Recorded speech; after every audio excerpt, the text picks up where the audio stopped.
In today's video, I'm going to teach you how to convert YAML to JSON. We'll use a simple, free online tool called Code Beautifies YAML to JSON, and I'll guide you through the entire process so you know exactly what to expect and how to avoid common pitfalls. First, paste your YAML. In the Code Beautify YAML to JSON page, you'll see a large input area on the left. Click inside that box and paste your YAML exactly as you have it. YAML is very sensitive to indentation, so make sure you're using spaces rather than tabs and that nested items are consistently indented. Lists should use hyphens, and there should be a space after each colon in key value pairs. If you have values containing special characters like colons or hashes, consider quoting them in YAML to avoid parsing issues. Keep in mind that YAML comments, which start with a hash, won't carry over to JSON because JSON doesn't support comments.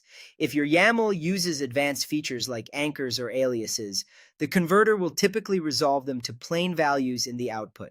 Next, click Convert to JSON. On the page, look for the Convert to JSON button and press it. The tool will quickly parse your YAML and display the JSON result on the right side.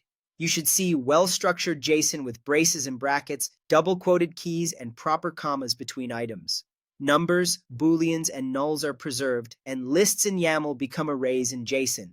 If the converter flags an error, it usually means there's a formatting issue in the YAML, most often an indentation mismatch, a missing space after a colon, or a misaligned list item.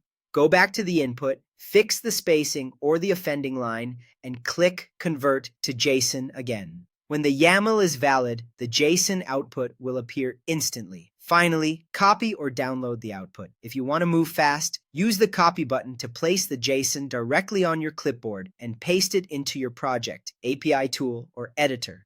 If you prefer a file, hit the download option to save the result as a JSON file. Give it a clear, descriptive name and store it where your project expects it.